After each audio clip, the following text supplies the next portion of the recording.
You're listening to the Financial Source Podcast, your daily dose of sentiment updates in the European and U.S. sessions and critical risk event previews so you stay up to date with what's moving the market right now.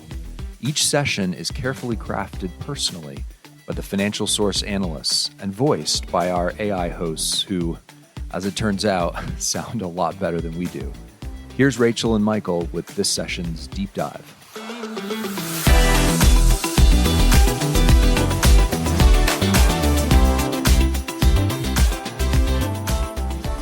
Welcome to the Deep Dive. Today we're really digging into a pretty complex global market and geopolitical briefing.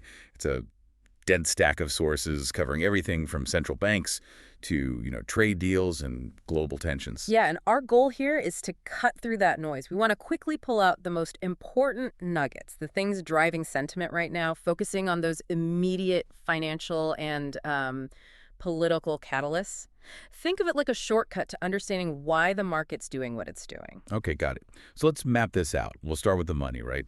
Central banks, FX moves. Makes sense. Then shift over to those big policy drivers, especially the U.S.-China readout. That seems critical. Absolutely. And finally, we'll touch on those geopolitical hotspots the market's watching, even if it's not, fully reacting just yet. Yeah. Sound good? Perfect. Let's dive in. All right, central banks first. And let's start with the Fed, because this is a classic, isn't it? The Hawkish cut.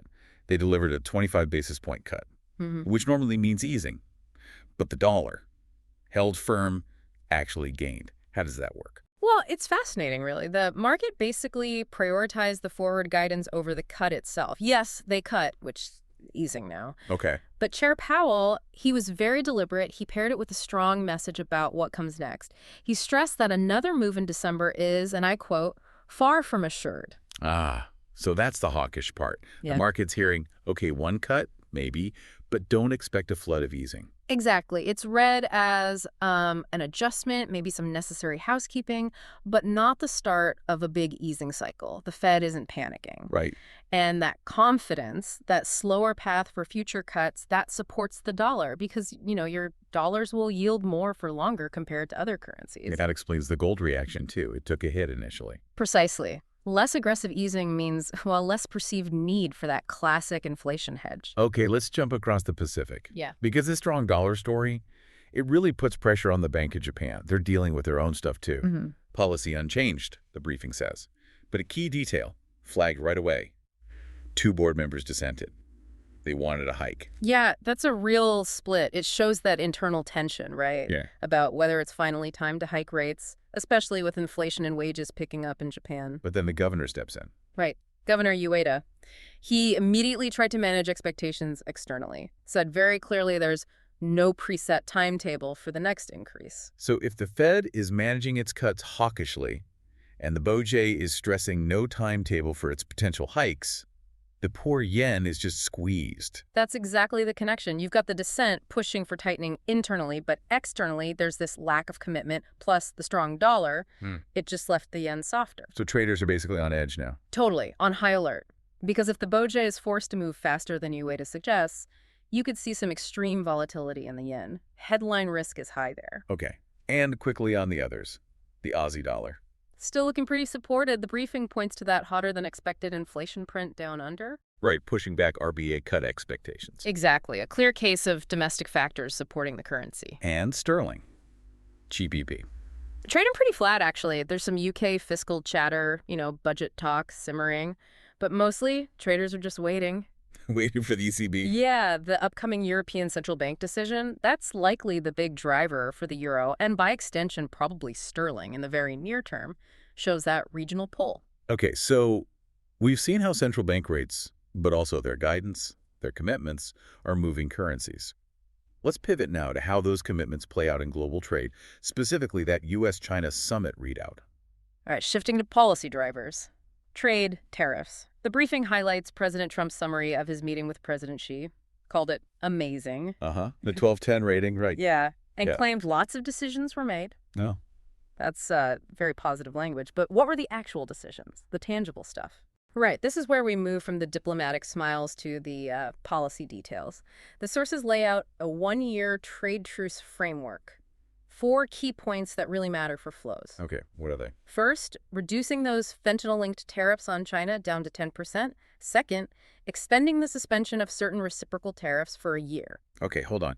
That tariff suspension, it's tied to the Section 301 investigation. Can you quickly unpack that? What's the significance there? Good point. Section 301, that's basically the legal justification the U.S. used for the initial tariffs, citing unfair trade practices. So by extending the suspension of the counter tariffs from China. Beijing is essentially pausing their retaliation. Exactly. It gives relief to U.S. businesses importing goods that would otherwise face higher Chinese duties. It's a way to lower the temperature, at least temporarily, keep dialogue going without adding new financial pain points. Got it. Okay, so that was point 2. What else? Third, restarting Chinese purchases of U.S. soybeans. That's a big one for agriculture. And fourth, removing near-term roadblocks on rare earths. Also critical. And the market reaction, especially commodities. Pretty immediate. Base metals, copper especially, it's often seen as a proxy for global manufacturing. Right. They eased off recent highs, but then stabilized pretty quickly once the framework details came out. And the fact rare earths were specifically mentioned, that helped temper a bigger pullback too. What about gold? It bounced back after the initial dollar hit. Yeah, it reclaimed that $4,000 an ounce level. But crude oil, still kind of range-bound. Seems like oil traders need a different catalyst, something beyond just this U.S.-China truce. Interesting. So the truce helped industrial metals, but not energy as much. That seems to be the read, yeah. And, looking beyond just the tariffs, there's still this underlying tension, this contradiction. I mean, tech stuff. Exactly. The administration says it'll talk to NVIDIA and others about taking chips, but at the same time, you have U.S. lawmakers warning against easing controls on advanced AI chips. So it's like, let's trade soybeans, but not the really advanced tech. Pretty much. It highlights that core conflict. Trade is fine for some things, but technology is still heavily guarded for security reasons. And that difficulty, that siloing, it's not just U.S.-China, is it? The briefing mentions other examples. It does. You see efforts towards diversification, like the U.S.-South Korea trade package, big energy purchases, investment commitments. But then you see Japan saying an outright ban on Russian LNG would be difficult. It underscores the limits. So the big picture here is that decoupling, whether it's AI chips or energy sources like LNG, it's just hard. It's incredibly complex and involves real economic pain. Governments can announce truces, sure, but the existing supply chains, they create hard limits on how fast or how far that decoupling can actually go right now. Okay, let's move to our final section, the global edge. The briefing describes the geopolitical scene as tense but contained.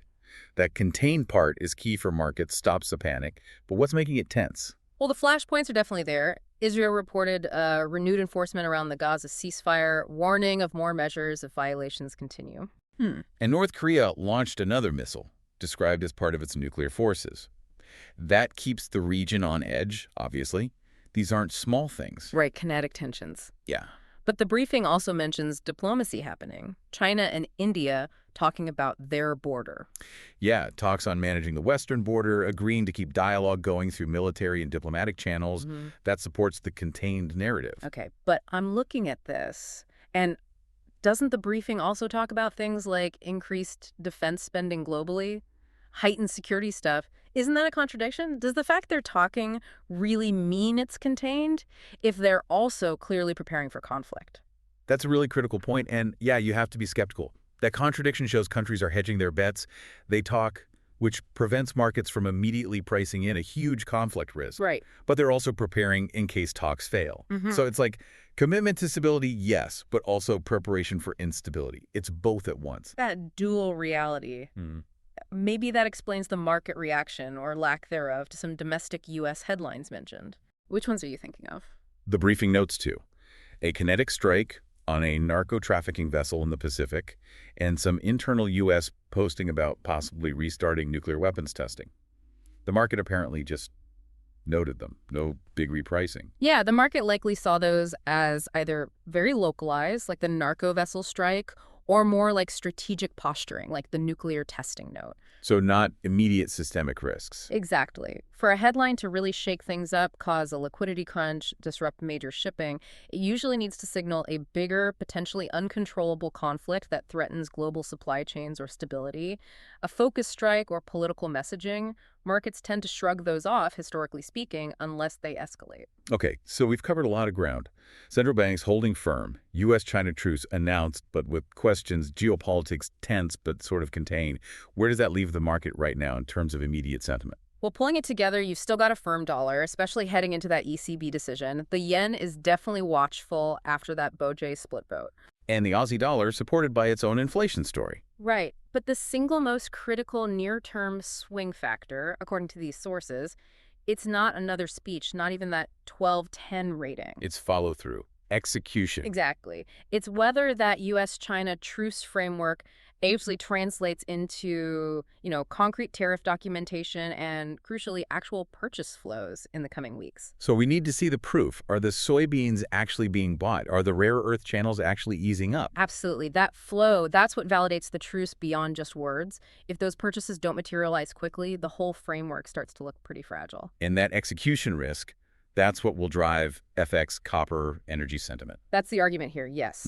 We need to see the shift from these positive high-level announcements to tangible policy and actual product moving. That's the hard data the market needs to really judge if this summit was a success or just talk. Which brings us to a final thought for you, the listener, to chew on. Given everything we've discussed, the unresolved tech issues, those simmering geopolitical tensions, how much does this contained stability really just hang on, seeing those soybeans and rare earths actually move in the next few weeks? What specific data point would you look for next week? Shipping manifests, maybe customs reports, futures volumes, to really know if this truce is holding or if market sentiment is about to reverse? That's a great question to consider as we all watch for those hard numbers. Thank you for joining us on The Deep Dive.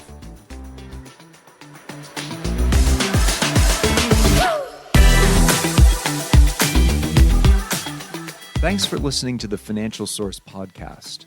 If this podcast helped you at all today, would you consider leaving us a review to help spread the word?